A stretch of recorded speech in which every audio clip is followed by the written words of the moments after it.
Bonjour à tous, alors aujourd'hui je vous propose un exercice donc sur les suites, les sommes et les intégrales. Donc l'objectif de l'exercice c'est de déterminer la limite d'une suite. Cette suite est un petit peu compliquée quand même. C'est la somme de k égale n à 2n de 1 sur k. Et donc elle s'écrit comme ceci. Je vais vous expliquer ça au début.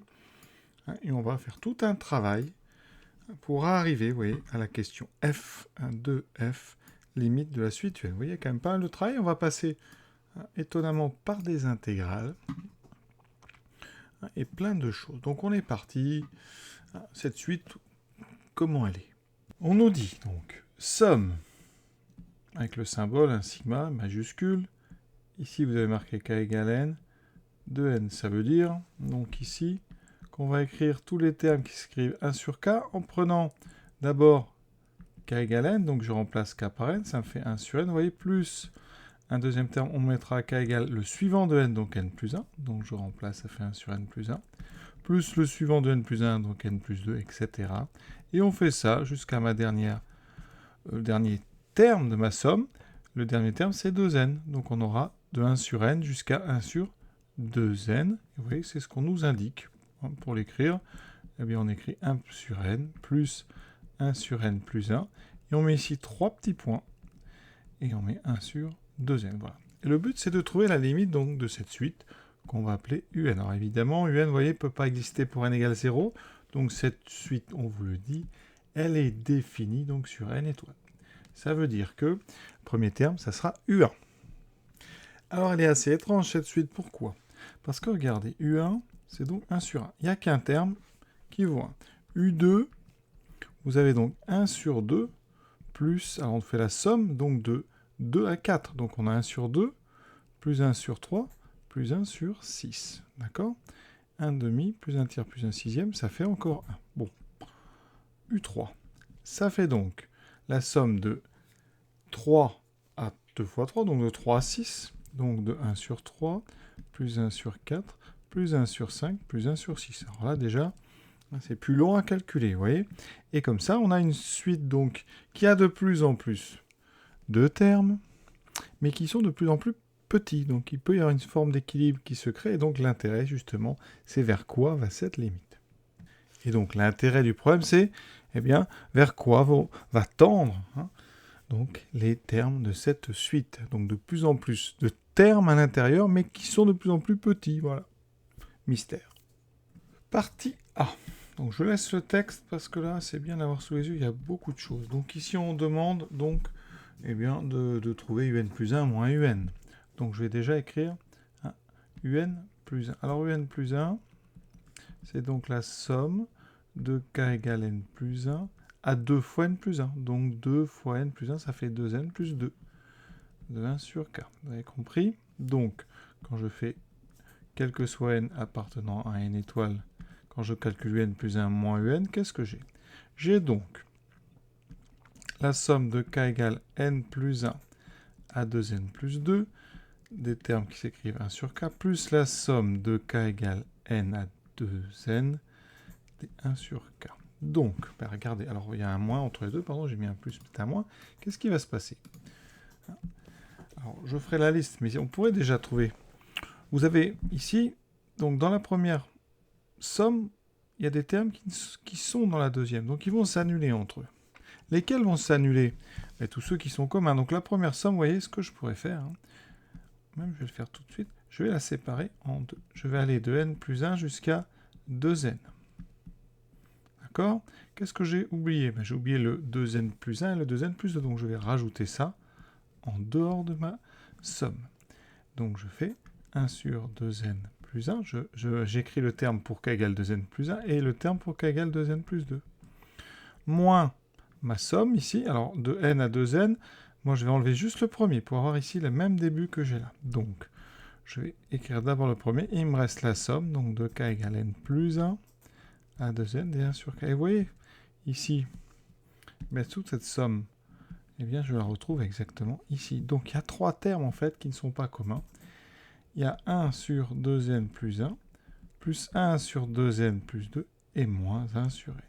Et on va mettre ça, donc, au même dénominateur. Et vous voyez d'ailleurs qu'on retrouve le dénominateur qu'on nous demande de trouver. Donc je mets au même dénominateur. Alors il y a 3 choses. Comment mettre 3 fractions au même dénominateur? Normalement, on va tout faire d'un coup. On pourrait faire d'abord les 2 premières, mais il faut s'habituer. On va tout mettre au même dénominateur d'un seul coup.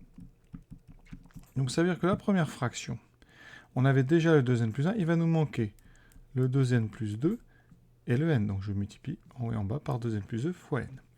La deuxième fraction, j'ai déjà le 2n plus 2, donc il me manque le 2n plus 1 et le n. La troisième fraction, j'ai déjà le n, il me manque le 2n plus 1 et le 2n plus 2. Voilà. Je n'ai plus qu'à développer tout ça, et j'espère que ça va nous donner moins 3n moins 2. Donc en haut, alors en bas, je remets tout dans l'ordre, comme dans la question, voilà, c'est une multiplication.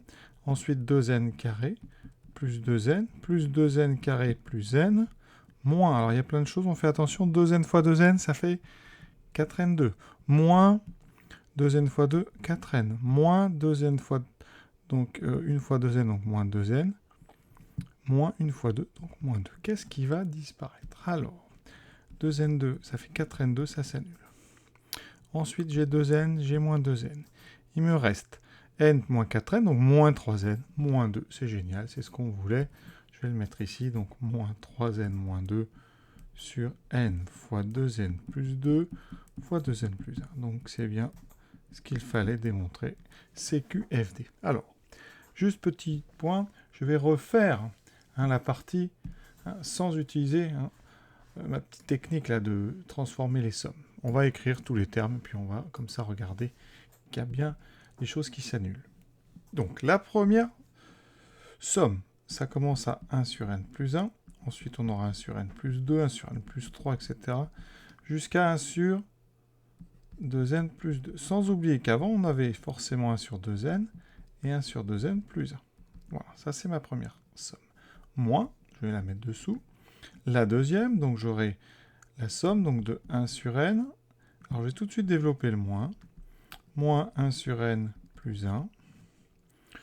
Moins 3 petits points. Le dernier terme, moins 1 sur 2n. Qu'est-ce qui se passe? Eh bien, vous voyez, tous les termes ici entre 1 sur n plus 1 et 1 sur 2n, vous les retrouvez. Ils sont, j'ai pas tout écrit, mais vous les retrouvez, ils s'annulent tous. Donc il vous reste, comme on a vu tout à l'heure, 3 termes, 2 termes ici, et moins 1 sur n. Et donc vous voyez comment on pouvait donc arriver au bout. Deuxième question. En déduire le sens de variation de la suite UN. Alors en déduire, ça veut dire qu'on va utiliser ce qu'on vient de faire. Effectivement, pour tout n, appartenant donc à n, ici c'est n étoile, moins 3n est strictement négatif, moins 2 est strictement négatif, donc cette somme est strictement négative. Ensuite, dessous, c'est un produit de 3 choses strictement positives. Donc le produit sera strictement positif. Vous avez donc ici une fraction avec un haut strictement négatif et un bas strictement positif. Et donc, ça veut dire que pour tout n appartenant à une étoile, un plus 1 moins un est donc strictement négatif. Donc, un plus 1 est toujours plus petit que un strictement. Et donc, la suite un est strictement décroissante.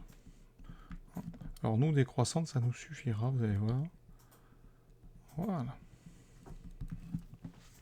Parce que le sens de variation d'une suite décroissante, ça fait penser au théorème qu'on appelle donc, le théorème de convergence monotone. C'est-à-dire quand vous avez une suite monotone, décroissante, si vous arrivez à la minorer, eh bien vous saurez qu'elle est convergente. Donc ici, notre suite est décroissante. Donc, un est décroissante parce qu'elle est strictement décroissante. Et ensuite, de façon évidente, un est supérieur strictement à 0, donc supérieur ou égal à 0. C'est donc une suite qui est minorée par 0, donc minorée. Une suite décroissante minorée est convergente, donc un est convergente. C'est-à-dire qu'elle admet une limite finie.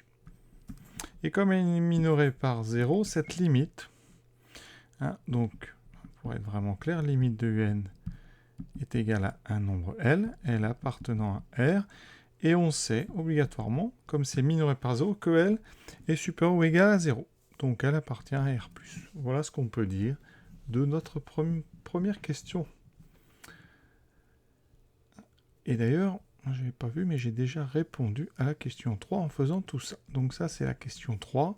Donc, on a fait en déduire le sens de variation. Je vais vous mettre un petit peu de couleur. Donc on a fait ça. Elle est strictement croissante, donc décroissante. Et ensuite, décroissante minorée par 0, elle est donc convergente. Deuxième partie, alors ici on introduit une fonction f, on verra bien à quoi elle sert. Oui, c'est étonnant, pour étudier notre suite, on a besoin du logarithme. Et on va même passer à des intégrales. Donc, ici on va justifier un encadrement. Et dans cet encadrement, il y a une intégrale. Donc déjà, on va s'occuper de ce qu'il y a sous le symbole intégral, c'est 1 sur x. Alors nous, on est sur n plus 1. Avec n strictement positif. Donc x, sur cet intervalle, il est entre n et n plus 1. Je vais utiliser la fonction inverse, qui est décroissante. Donc comme j'ai un encadrement large, eh bien ça va inverser l'ordre des images. Donc l'image de n plus 1 sera plus petite que l'image de n. Vous voyez, il y a inversion de l'ordre. Ça croise quand on a une fonction comme ça, décroissante. Les images se croisent. Ensuite, on a un encadrement. On sait que, bien sûr, l'intervalle sur lequel cet encadrement est valable, eh bien, on peut intégrer. Donc ici, l'intégrale sur n plus 1 de 1 sur x dx, il sera entre l'intégrale 1 sur n plus 1 dx et l'intégrale de 1 sur n dx. Alors, au milieu, c'est ce qu'on veut. Les bords, les extrémités, donc à gauche et à droite, on a ici 1 sur n plus 1. C'est une constante par rapport à x. Donc, quand on intègre une constante, elle reste où elle est. Donc, on a x sur n plus 1. Ça, c'est une primitive de 1 sur n plus 1. Voilà. Ensuite, vous avez l'intégrale qui nous intéresse. Et là, vous avez x sur n. Et maintenant, on va remplacer, d'accord, x par n plus 1 et pareil. Donc, je remplace par n plus 1, ça fait n plus 1 sur n plus 1, ça fera 1 moins n sur n plus 1. Ensuite, j'ai donc l'intégrale, je n'y touche pas. Et là, j'ai donc n plus 1 sur n moins n sur n. Alors à gauche, n plus 1, je mets tout au même dénominateur. Donc sur n plus 1, ça fera n plus 1 moins n, il me reste 1. Toujours mon intégrale. Et là, j'ai n plus 1 moins n, il me reste 1. Donc c'est bien ce qu'il y a. CQFD, on a réussi à démontrer notre encadrement, c'est-à-dire celui-ci. Donc, question suivante. Vérifier que. Alors vérifier, c'est pour dire que c'est assez évident. Donc on demande de vérifier que cette intégrale vaut quelque chose. Alors, ici, il nous faut une primitive de 1 sur x sur un intervalle où x est strictement positif. Donc c'est ln. Entre n et n plus 1. C'est donc ln de n plus 1. Alors, on va aller doucement. N plus 1 moins ln de n. Et donc, ça fait ln de... Alors, on a logarithme moins logarithme. C'est donc le logarithme du quotient. C'est une propriété du logarithme, je vais la rappeler quand même. Quel que soit a et b strictement positif, ln de b moins ln de a égale ln de b sur a.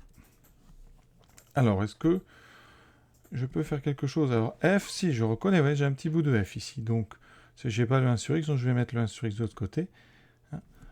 On peut quand même, or, si vous voulez, fn est égal à 1 sur n plus ln de n sur n plus 1. Alors, quelle est la différence ici? Une petite différence quand même, je n'avais pas vu tout de suite.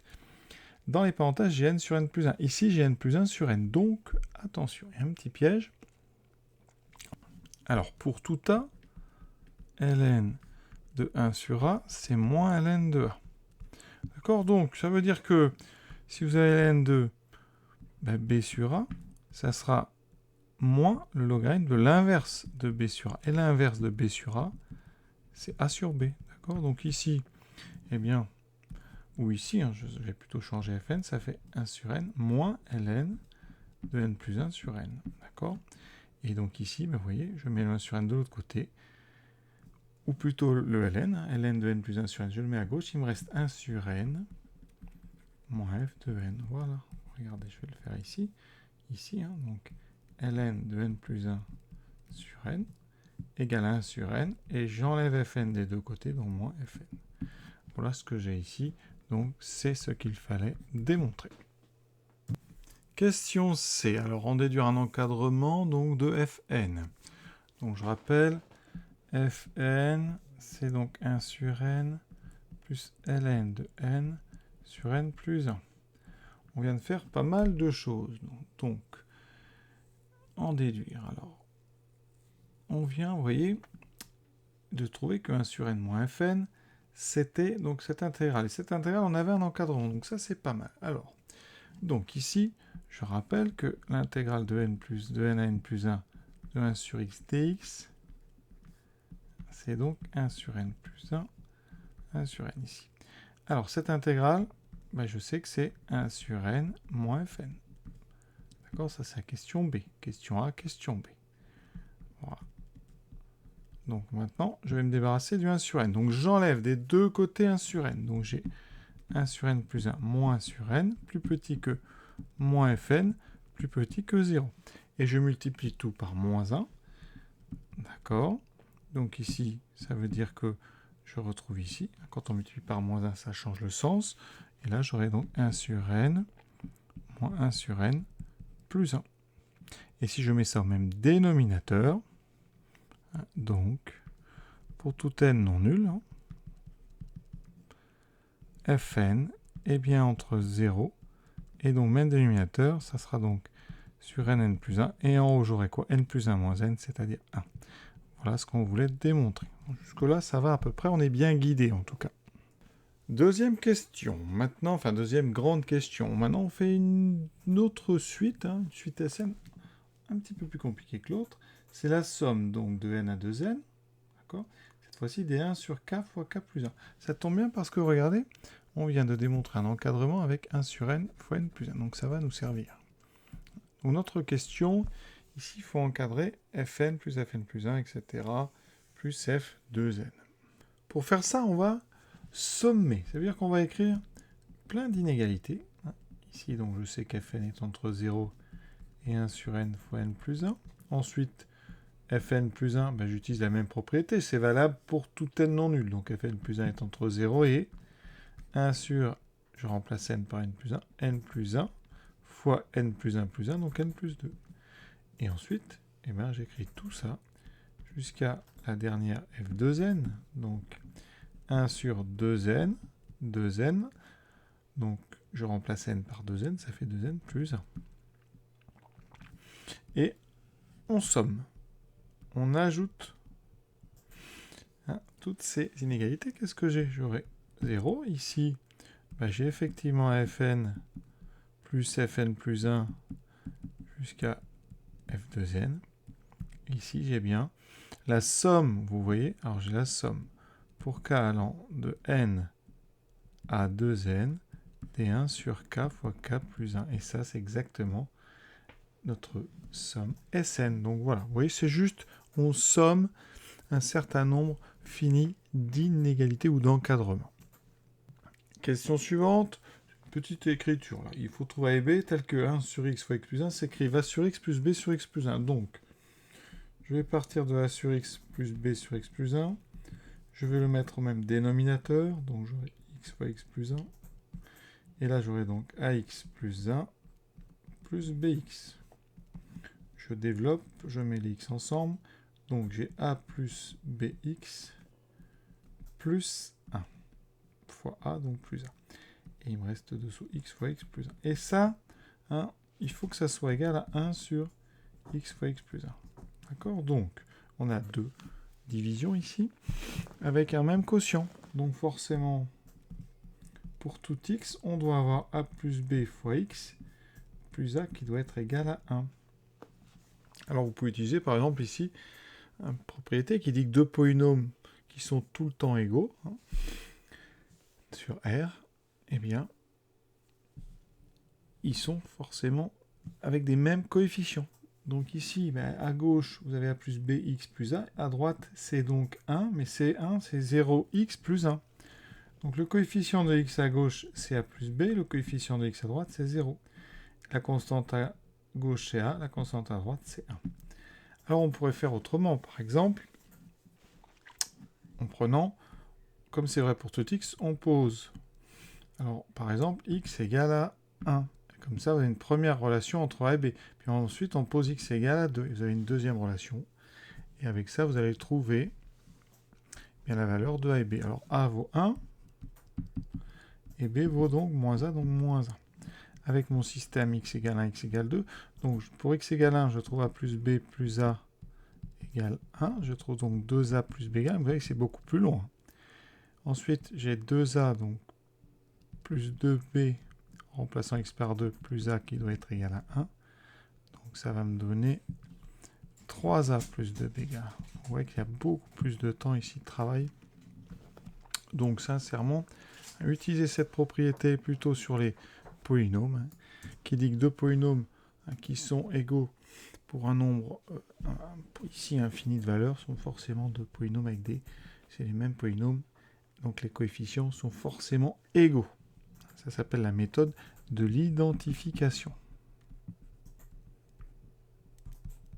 D'accord? Ensuite, on fait la conclusion. Donc a égale 1, b égale moins 1, ça veut dire que 1 sur x fois x plus 1 est donc égal à 1 sur x moins 1, parce que b vaut moins 1. Donc au début, on a ça. D'accord? Donc après, je mets le moins ici. Ça fait 1 sur x moins 1 sur x plus 1. Alors ça, c'est quelque chose qui sert vraiment très très souvent. Et je n'ai pas précisé, c'est distinct de moins 1, 0, parce que, évidemment, dessous, si x égale 0 ou x égale moins 1, on a un problème, on a une division par 0. C'est en déduire maintenant Sn en fonction de n. Alors là, c'est intéressant. En maths, ça s'appelle une somme télescopique. Qu'est-ce que ça veut dire? Ici, Sn, c'est donc la somme de k égale n à 2n de 1 sur k fois k plus 1. D'accord? Donc vous avez 1 sur n fois n plus 1, plus 1 sur n plus 1 fois n plus 2, etc. jusqu'à 1 sur 2n fois 2n plus 1. Qu'est-ce que je viens de démontrer? Une égalité qui me permet de transformer 1 sur n fois n plus 1. Donc, avec la question B, Sn est égal à quoi? 1 sur n fois n plus 1. J'applique ça pour n, donc ça fait 1 sur n moins 1 sur n plus 1. D'accord? Vous avez bien compris? Ça, en fait, c'est égal à 1 sur n fois n plus 1. J'ai utilisé la relation B pour x égale n. Et je vais faire pareil pour le suivant, mais en prenant n plus 1. J'aurai donc 1 sur n plus 1, moins 1 sur n plus 2. Le terme d'après, ça sera donc 1 sur n plus 2 fois 1 sur n plus 3. Je le décompose de la même façon. Ça me fera 1 sur n plus 2, moins 1 sur n plus 3, etc. Vous voyez, qu'est-ce qui se passe? Le dernier terme, ça sera 1 sur 2n, moins 1 sur 2n plus 1. Ici, on dit que la somme est télescopique parce qu'il y a plein de termes qui se répètent et qui vont s'annuler entre eux. Vous voyez ici, le moins 1 sur n plus 1 va s'annuler avec le 1 sur n plus 1. Le suivant aussi, etc. Tous les termes s'annulent entre eux, sauf deux termes. Le premier et le dernier, qui sont tout seuls. Donc il va me rester uniquement 1 sur n moins 1 sur 2n plus 1. Donc on parle de somme télescopique. C'est des choses qu'on fait très très souvent en maths quand on étudie donc les sommes. On met au même dénominateur, on y est presque. N fois 2n plus 1, donc ça fera 2n plus 1 moins n. Ça fait n plus 1, donc c'est effectivement ce qu'on voulait démontrer. À retenir vraiment cette chose-là et à comprendre. Alors, moi j'aime bien ces sujets. C'est pas très difficile, mais il y a beaucoup de choses. Donc c'est à vous d'aller chercher les choses qu'on vient de faire et trouver le moment où elles vont servir. Donc la somme des fk de n à 2n, on l'a déjà faite. C'est cette somme ici. Elle n'a pas été donnée sous cette forme, mais elle est ici, cette somme. D'accord? La question est donc, on sait, d'après la question 2a, que la somme de k égale n à 2n des fk, c'est-à-dire Fn plus 1, etc. jusqu'à F2n, c'est entre 0 et Sn. Mais Sn, on vient de trouver donc cette somme, elle est entre 0 et n plus 1 sur n fois 2n plus 1. Alors, comment trouver la limite de n plus 1 sur n fois n plus 1 ? On va juste le transformer. Alors, il y a plein de méthodes plus ou moins rapides. En terminale, on factorise en haut par n, par le terme dominant, quand n grandit. Donc, ça fait 1 plus 1 sur n. Et en bas, alors je vais développer en bas, parce que n fois 2n, ici, remarquez, on a déjà un n. On va le laisser, ça sera peut-être pas mal ici pour une fois. Les n se simplifient, hein, pour tout n, donc appartenant à n étoile, n est non nul. Il me reste ceci, alors ça, rapidement. En haut, quand n tend vers plus l'infini, 1 sur n tend vers 0, on rajoute 1, ça tend vers 1. En bas, ça tend vers plus l'infini. Donc on a un quotient, en haut ça tend vers 1, en bas ça tend vers plus l'infini, donc par quotient, eh bien, donc Sn, c'est-à-dire notre expression, tend vers 0. 1 sur plus l'infini, ça tend vers 0. Conclusion. Ici, on a 0. Là, ça tend vers 0. Donc, en fait, notre somme est encadrée par deux suites qui tendent vers 0. Il y en a même une qui est nulle. C'est le théorème des gendarmes.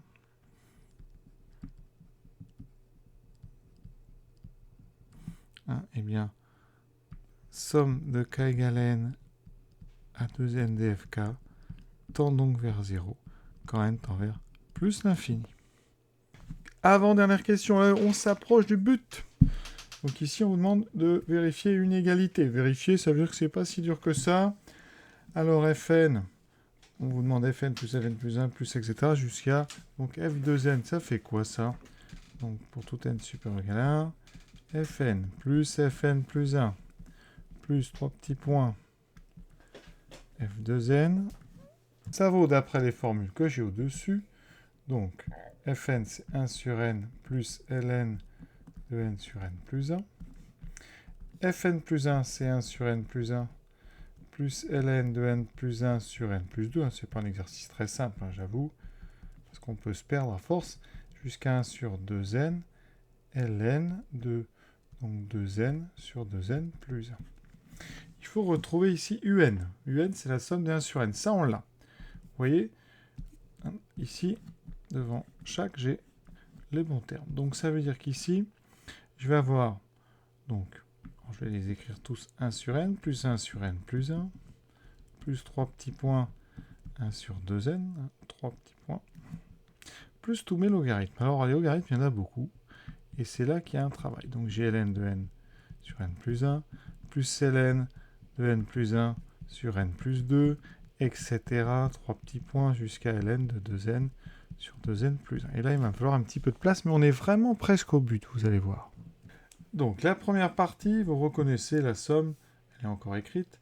Hein, donc, somme des k égale n à 2n d1 sur k, ça sera donc un. Et vous avez ici toute une série de logarithmes. Alors, une somme de logarithmes, c'est le logarithme du produit. Donc, je mets tous ces logarithmes sous un seul. Et j'aurai n sur n plus 1, fois n plus 1 sur n plus 2, fois n plus 2 sur n plus 3, etc. Et le dernier, 2n sur 2n plus 1. Et encore une fois, hein, ici, il va se passer quelque chose. Alors, moi, j'ai choisi de factoriser, enfin, de tout mettre sous un logarithme. Vous allez voir, on peut faire autrement. Si vous faites comme moi ici, ben, qu'est-ce qu'on remarque? Qu'il y a des simplifications partout. Il n'y a que deux choses qui ne se factorisent, qui ne se simplifieront pas. Le premier n du haut et le n plus 1 du bas. Donc, il va me rester plus ln de n sur 2n plus 1. Alors, nous ici, on a un moins. Regardez, encore une fois, on a un moins. Donc, vous pouvez transformer un plus un logarithme en inversant ce qu'il y a dedans. Donc, ça fait ln de 2n plus 1 sur n. Mais maintenant, j'ai un moins. Ensuite, je sépare en deux fractions. Ça fait 2n sur n plus 1 sur n. Et vous voyez qu'on y est. Ça fait un moins ln de 2 plus 1 sur n. Donc ça, c'est peut-être la question la plus difficile quand même. Il y avait une autre façon de faire. Alors, tous les premiers termes, je mets un CUN. Par contre, vos logarithmes, au lieu de les regrouper, vous allez les éclater en plein de petits logarithmes. Vous avez des logarithmes de quotient. Donc, ln de n sur n plus 1, ça fait ln de n moins ln de n plus 1. Le deuxième, je l'éclate en deux, ln de n plus 1 moins ln de n plus 2. Vous voyez, on fabrique comme ça plein de logarithmes. Qu'est-ce qui se passe? Eh bien, encore une fois, on a ce qu'on appelle un télescopage. Ici, il y a des choses qui vont s'annuler à chaque fois. Ce terme s'annule avec le suivant, etc. Il va me rester quoi? Ben, le premier terme et le dernier, qui sont tout seuls. Donc, il me reste un plus ln de n moins ln de 2n moins 1. Le résultat qu'on vous demande, il y a un moins, donc je vais mettre moins en facteur. Ça me fera donc ln de 2n plus 1, et je vais mettre moins ln de n. Et vous voyez qu'ici, j'ai une différence de deux logarithmes. C'est donc le logarithme du quotient. C'est donc ln de 2n plus 1 sur n. Et comme tout à l'heure, je le refais. Je sépare en 2n sur n plus 1 sur n. Et donc j'ai fini. Ça fait ln de 2 plus 1 sur n. CQFD. Voilà donc ici une autre façon de faire. Vous voyez, soit télescopage en fabriquant plein de petits logarithmes, soit on met tout dans un seul logarithme et il y a des simplifications partout. Maintenant, déterminer la limite de la suite un. Alors un, pour tout n non nul, n supérieur ou égal à 1, on sait que ça vaut donc ma somme, vous voyez, je viens de le faire là, ma somme de k égale n à 2n dfk plus ln de 2 plus 1 sur n. Alors ici, on a une somme. On sait, on a déjà vu, que la limite, donc quand n tend vers plus l'infini de ma somme de k égale n à 2n dfk, ça vaut 0. On l'a démontré, vous voyez. Ensuite, le ln de 2 plus 1 sur n. Alors, on va faire ça doucement. 1 sur n tend vers 0 quand n tend vers plus l'infini. Donc, 2 plus 1 sur n tend vers 2. On compose avec un logarithme. Le logarithme de 2 plus 1 sur n tend donc... Elle vaut donc ln de 2. Conclusion, on a ici un terme qui tend vers 0, un terme qui tend vers ln de 2, donc par somme, ou par addition. La limite de un est donc égale à ln de 2 quand n tend vers plus l'infini. Oui, c'est un très joli exercice. Alors, on est bien guidé quand même, donc ça reste faisable en terminale. Mais on est vraiment dans l'idée quand même là de ce qu'on affronte après au post-bac avec des sommes. Vous voyez, l'idée des sommes télescopiques, c'est des choses qu'on retrouve très souvent. Voilà. Donc je vous incite évidemment à essayer de bien creuser ce petit exercice. Je vous souhaite une bonne fin de journée à tous. À bientôt.